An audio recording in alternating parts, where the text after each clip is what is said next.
MPSC exam preparation या educational चॅनलमध्ये आपले स्वागत आहे. या चॅनलद्वारे स्पर्धा परीक्षांसाठी महत्त्वपूर्ण अशी इन्फॉर्मेशन आम्ही आपल्या चॅनलवर देत असतो. आजच्या व्हिडिओमध्ये आपण स्पर्धा परीक्षांसाठी काही महत्त्वाचे असे 20 क्वेश्चन्स पाहणार आहे.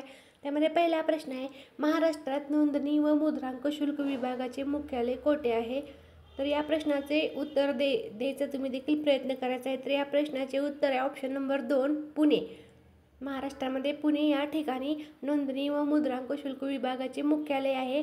नोंदणी व मुद्रांक शुल्क विभाग हा महाराष्ट्र शासनाचा महत्त्वाचा विभाग आहे. मालमत्तेच्या खरेदी व विक्रीच्या व्यवहाराची नोंद ठेवणारा हा विभाग आहे. त्यानंतरचा दुसरा प्रश्न आहे, सर्वसामान्य प्रौढ व्यक्तीच्या हृदयाचे ठोके दर मिनिटाला किती पडतात? तर या प्रश्नासाठी 4 ऑप्शन आहेत. फर्स्ट ऑप्शन आहे 72, सेकंड ऑप्शन आहे 85, थर्ड ऑप्शन आहे 80 आणि फोर्थ ऑप्शन आहे 70. तर या प्रश्नाचे उत्तर आहे ऑप्शन नंबर फर्स्ट 72. सर्वसामान्य प्रौढ व्यक्तीच्या हृदयाचे ठोके दर मिनिटाला 72 पडत असतात. हृदय हे मानवी शरीरातील एक महत्त्वाचे असे ऑर्गन आहे की जे आपले ब्लड सर्क्युलेशन म्हणजे रक्ताभिसरणाचे काम करते. हृदय शरीरामध्ये रक्त पंप करण्याचे काम करते आणि मानवी हृदय हे 4 कप्प्याचे बनलेले आहे. त्यानंतरचा तिसरा प्रश्न आहे, महाराष्ट्रात नोंदणी व मुद्रांक शुल्क विभागाचे प्रमुख कोण आहेत? त्यासाठी फर्स्ट ऑप्शन आहे मुद्रांक नियंत्रक, सेकंड ऑप्शन आहे नोंदणी निरीक्षक, थर्ड ऑप्शन आहे राज्यपाल आणि फोर्थ ऑप्शन आहे पर्याय नंबर 1 आणि 2. म्हणजे मुद्रांक नियंत्रण आणि नोंदणी निरीक्षक हे ऑप्शन आहेत. तर या प्रश्नाचे उत्तर आहे ऑप्शन नंबर 4 1 व 2. महाराष्ट्रात नोंदणी व मुद्रांक शुल्क विभागाचे प्रमुख हे मुद्रांक नियंत्रक आणि नोंदणी निरीक्षक हे असतात. मुख्यालय पुणे या ठिकाणी महाराष्ट्र शासनाचा महत्त्वाचा विभाग आहे. त्यानंतरचा चौथा प्रश्न आहे, आकस्मिक निधी कोणत्या कलमानुसार उभारला जातो?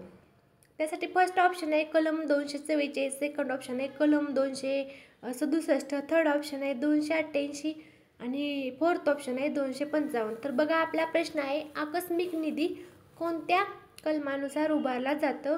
तर या प्रश्नाचे उत्तर द्यायचं तुम्ही देखील प्रयत्न करायचा आहे. तर या प्रश्नाचे उत्तर आहे ऑप्शन नंबर 2 कलम 267. कलम 267 नुसार आकस्मिक निधी उभारला जातो. नैसर्गिक आपत्ती किंवा इतर कोणत्याही आपत्कालीन परिस्थितीमध्ये सरकारला त्वरित निधी उपलब्ध करून देण्याचे काम आहे. त्यानंतरचा नेक्स्ट क्वेश्चन आहे, शेकडो प्राण्यांसाठी प्रसिद्ध अभयारण्य कोठे आहे?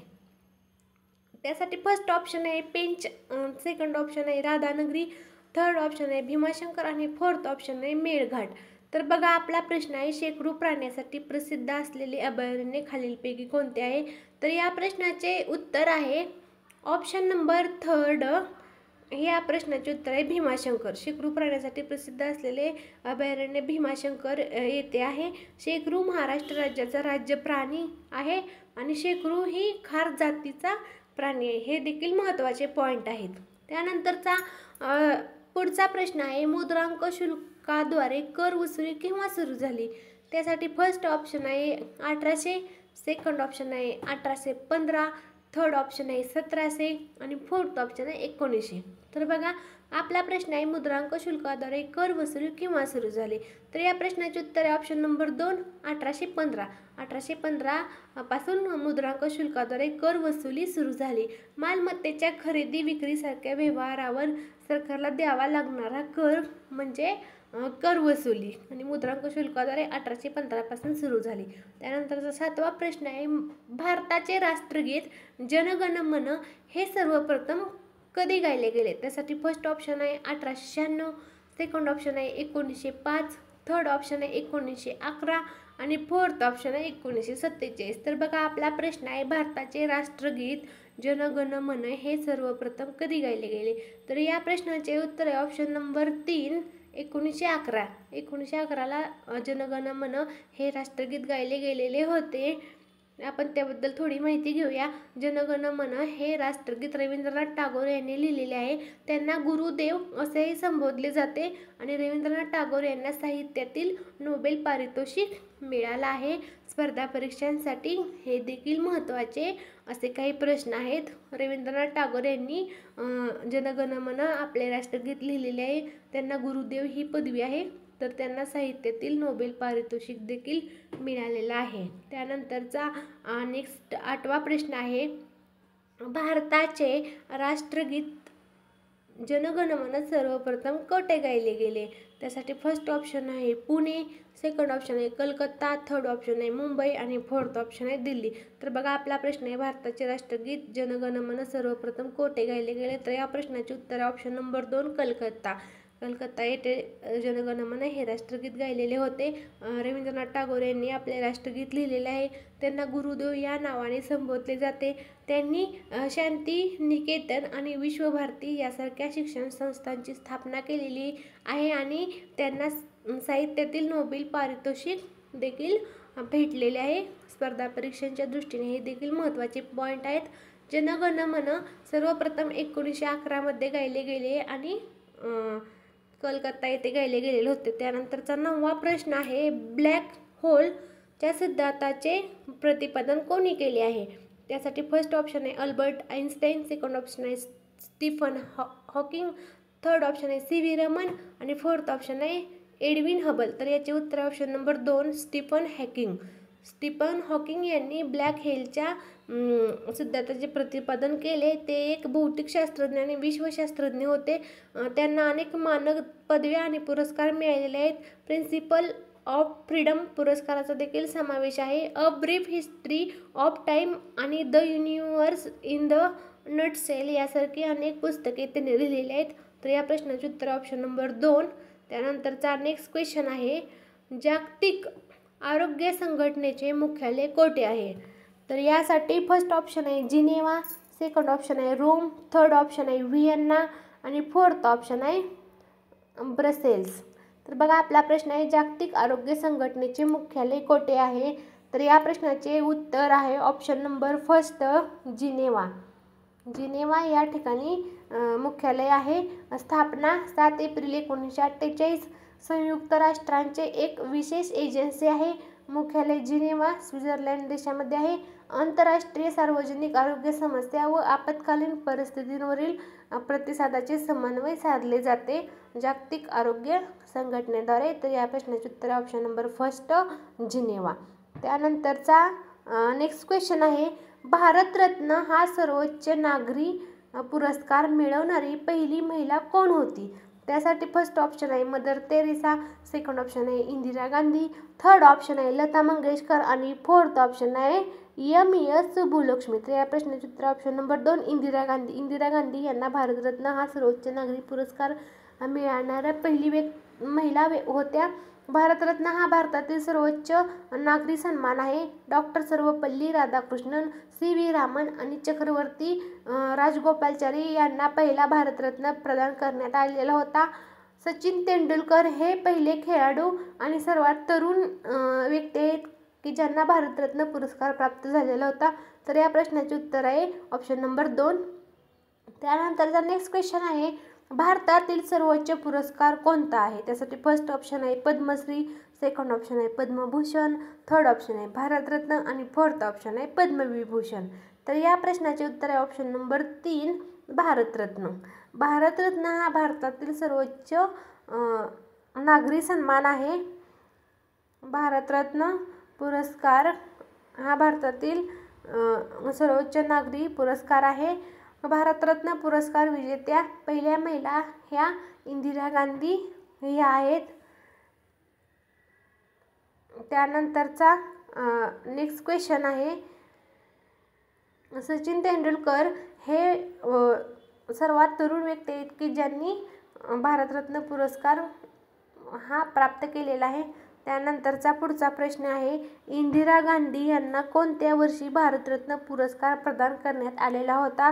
त्यासाठी फर्स्ट ऑप्शन आहे 1971, थर्ड ऑप्शन आहे 1976, थर्ड ऑप्शन आहे 1990 आणि फोर्थ ऑप्शन आहे 1975.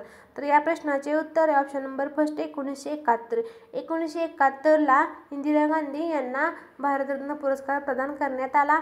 इंदिरा गांधी या भारताच्या पहिल्या महिला पंतप्रधान होत्या. जवाहरलाल नेहरूंच्या कन्या होत्या.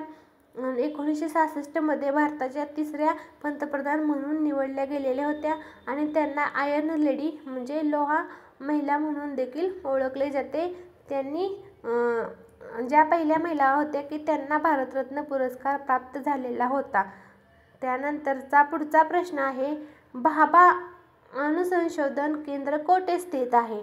त्यासाठी फर्स्ट ऑप्शन आहे चेन्नई, सेकंड ऑप्शन आहे दिल्ली, थर्ड ऑप्शन आहे मुंबई आणि फोर्थ ऑप्शन आहे बेंगलोर. तर या प्रश्नाचे उत्तर आहे ऑप्शन नंबर 3 मुंबई. भाभा अणुसंशोधन केंद्र मुंबई येथे आहे. अणुऊर्जा आणि संबंधित क्षेत्रामध्ये संशोधन आणि विकास करणे या संस्थेचे उद्देश आहे. स्थापना 1966 आणि श्री विवेक भसिन हे भाभा अणुसंशोधन केंद्राचे सध्याचे संचालक आहेत. हा देखील पॉईंट महत्त्वाचा आहे. तर या प्रश्नाचे उत्तर आहे ऑप्शन नंबर 3 मुंबई. भाभा अणुसंशोधन केंद्र मुंबई येथे आहे आणि याची स्थापना 1966ला झालेली होती. श्री विवेक भसिन हे या केंद्राचे सध्याचे संचालक आहेत. त्यानंतरचा 15वा प्रश्न आहे, सायना नेहवाल हे नाव कोणत्या खेळाशी संबंधित आहे? त्यासाठी फर्स्ट ऑप्शन आहे क्रिकेट, सेकंड ऑप्शन आहे टेनिस, थर्ड ऑप्शन आहे बॅडमिंटन आणि फोर्थ ऑप्शन आहे टेबल टेनिस. तर या प्रश्नाचे उत्तर option number 3 badminton. Saina Nehwal हे नाव बॅडमिंटन खेळाशी संबंधित आहेत. सायना नेहवाल ही भारतीय बॅडमिंटनपटू आहे. ऑलिम्पिकमध्ये पदक जिंकणारी पहिली भारतीय बॅडमिंटन खेळाडू आहे. लंडनमध्ये 2012 साली ऑलिम्पिकमध्ये तिने कांस्य पदक जिंकलेले होते. तर या प्रश्नाचे उत्तर आहे बॅडमिंटन. सायना नेहवाल ह्या बॅडमिंटन या खेळाशी संबंधित आहेत आणि लंडन 2012मध्ये त्यांनी कांस्य पदक जिंकलेले होते. त्यानंतरचा 16वा प्रश्न आहे, खालीलपैकी कोणता नैसर्गिक वायूचे मुख्य घटक आहे? त्यासाठी फर्स्ट ऑप्शन आहे इथेन, सेकंड ऑप्शन आहे प्रोपेन, थर्ड ऑप्शन आहे मिथेन आणि फोर्थ ऑप्शन आहे ब्युटेन. तर बघा आपला प्रश्न आहे नैसर्गिक वायूचा मुख्य घटक ऑप्शन नंबर 3 मिथेन. नैसर्गिक वायू हा एक अपारंपरिक हायड्रोकार्बन आहे.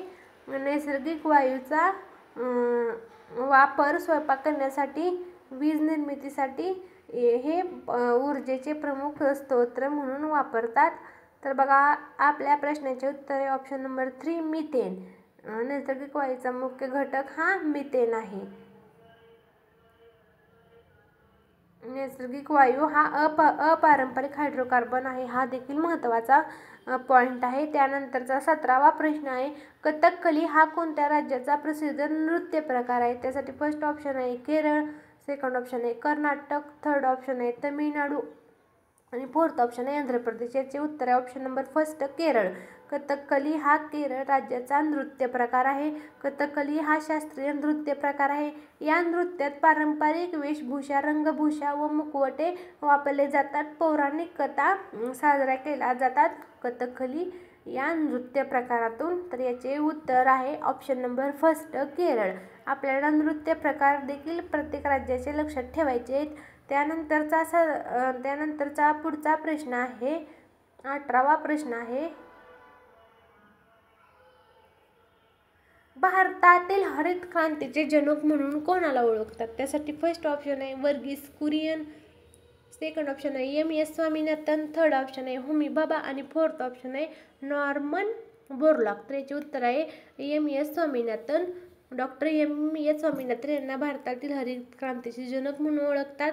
डॉक्टर MS स्वामीनाथन हे कृषी शास्त्रज्ञ आणि शास्त्रज्ञ देखील होते. पिकांच्या उत्पादनात वाढ करण्यासाठी नवीन तंत्रज्ञान आणि पद्धतीचा वापर करणे हे याचे उद्दिष्ट आहे. या क्रांतीमुळे भारतातील अन्न सुरक्षा वाढली, शेतीमध्ये अनेक बदल झाले आणि त्यांना भारतरत्न हा पुरस्कार देखील दिलेला आहे.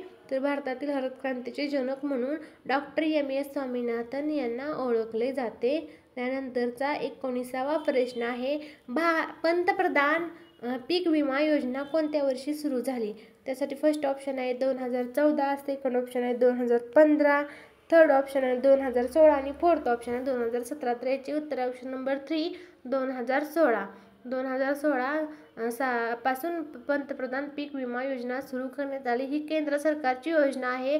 नैसर्गिक आपत्ती, कीड, रोगराई यामुळे पिकांचे नुकसान झाल्यास शेतकऱ्यांना आर्थिक संरक्षण देण्यासाठी सुरू केलेली योजना आहे. 18 फेब्रुवारी 2016 पासून ही योजना सुरू झालेली आहे. आपल्याला डेट देखील लक्षात ठेवायची आहे 18 फेब्रुवारी 2016 आणि ही एक केंद्र सरकारची योजना आहे. पंतप्रधान पीक विमा योजना केंद्र सरकारची योजना आहे. नैसर्गिक आपत्ती किंवा कीड रोगराईमुळे नुकसान झालेल्या शेतकऱ्यांना आर्थिक मदत देण्यासाठी सुरू केलेली योजना आहे. त्यानंतरचा 20वा प्रश्न आहे, कोणत्या भारतीय शहराला दख्खनची राणी म्हणून ओळखतात? तर त्यासाठी उत्तर आहे पुणे. पुणे या शहराला दख्खनची राणी म्हणून ओळखतात. डेक्कन क्वीन म्हणून पुणे शहराला ओळखतात. पुण्यात पूर्वी हिरवळ आणि थंड हवेचे वातावरण असायचे. त्यासोबत पुणे हे दख्खन पठारावरील महत्त्वाचे शहर आहे.